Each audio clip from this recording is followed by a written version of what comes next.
श्रीवर्धन नगर परिषदेच्या निवडणुकीमध्ये रंगतदार वळण आलंय। नगराध्यक्षपदी निवडून आलेले ठाकरे सेनेचे उमेदवार शिवसेनेमध्ये प्रवेश करणार असल्याची चर्चा आहे।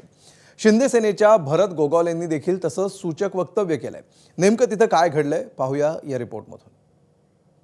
ह्या विजयामध्ये जर का सगळ्यात मोठा कोणाचा वाटा असेल तर माननीय भरत गोगावले साहेबांचा आहे। त्याचबरोबर शिवसेना उद्धव बाळासाहेब ठाकरे ह्या पक्षाच्या सर्व ग्राउंड लेवलच्या कार्यकर्त्यांचा आहे। निवडून आलेला उमेदवार आपल्या विजयाचं श्रेय विरोधी पक्षातल्या नेत्यांना देत असल्याचं तुम्ही कधी पाहिलंय? नसेल पाहिलं तर यांच्याकडे पहा। हे आहेत रायगड जिल्ह्यातल्या श्रीवर्धनचे नवे नगराध्यक्ष। पक्ष आहे शिवसेना उद्धव बाळासाहेब ठाकरे।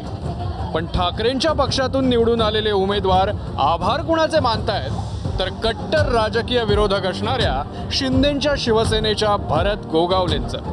आपल्या विजयात महाविकास आघाडीतील घटक पक्षांइतकाच वाटा शिंदेंच्या शिवसेनेचा असल्याचं ते सांगतायत। तर सुनील तटकरेंना टोला लगावतानाही त्यांच्या चेहऱ्यावरचा उपरोध लगता लपत नाहीये।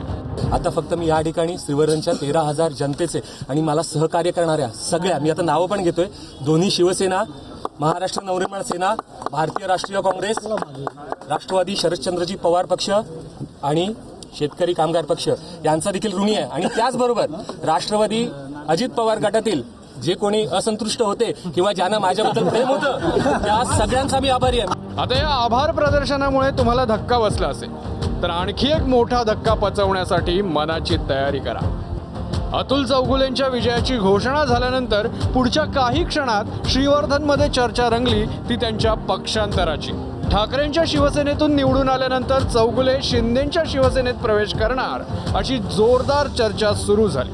असं झालं असतं तर इतिहासातलं कदाचित सर्वात वेगवान पक्षांतर ठरलं असतं। पण हा इतिहास घडला नसला तरी टळलेलाही नाही, कारण पक्षांतराची ही चर्चा खुद्द चौगुलेंनीही फेटाळून लावलेली नाही, तर फक्त याची शक्यता पोस्टपोन केली आहे। ऐका, पक्षप्रवेश वगैरे तर असं काय आमचं बोलणं झालेलं नाहीये।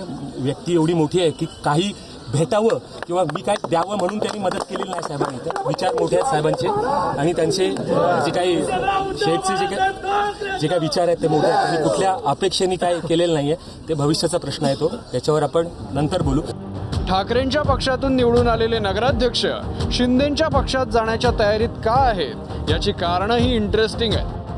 रायगडचा श्रीवर्धन विधानसभा मतदारसंघ हा एकेकाळी एकसंघ शिवसेनेचा बालेकिल्ला होता। मात्र 2009 पासून इथे राष्ट्रवादीचं प्राबल्य राहिलंय। 2009 मध्ये सुनील तटकरे इथे निवडून आले।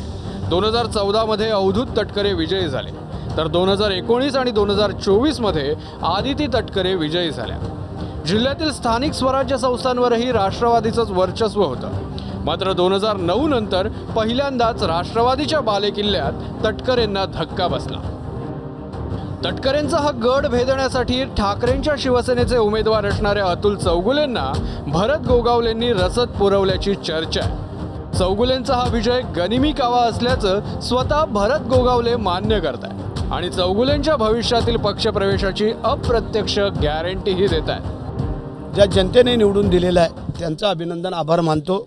ज्या माझ्या सगळ्या पक्षाच्या कार्यकर्ते पदाधिकाऱ्यांनी मनापासून काम करून, एक सामान्य आमचा कार्यकर्ता आहे, फार मोठा श्रीमंत आहे किंवा अशातला भाग नाही आहे, परंतु त्याला जे निवडून देण्यासाठी योगदान दिलेलं आहे, निश्चितच मी मनापासून त्यांचा आभारी आहे। रायगडचा मावळा म्हणून आम्ही ही गनिमी काव्याची लढाई जिंकलेली आहे, त्यामुळे कसं काही अडचण नाही आहे। देखो आगे आगे क्या होता है। आता अतुल चौगुलेंच्या रूपानं कोकणात ठाकरेंच्या शिवसेनेचा एकमेव नगराध्यक्ष निवडून आलाय। मात्र तोही शिंदेंच्या गळाला लागण्याची शक्यता आहे। तर राष्ट्रवादीच्या जितेंद्र साकनाक यांचा नगराध्यक्ष पदाच्या निवडणुकीत पराभव केलेल्या उमेदवाराला शिवसेनेत प्रवेश देऊन गोगावले राजकीय स्कोर सेटल करण्याच्या तयारीत आहे। त्यामुळे विजयी शिवसेनेला टेन्शन तर पराभूत शिवसेनेत उत्साह, असं राजकीय हवामान बदल सध्या कोकणवासी अनुभवत आहेत। या हवामान बदलामुळे आता कुणाचं वजन घटणार आणि कुणाचं वाढणार हे लवकरच कळेल। श्रीवर्धनहून गणेश मापरळकरसह ब्युरो रिपोर्ट, एबीपी माझा। एबीपी माझा, उघडा डोळे बघा नीट।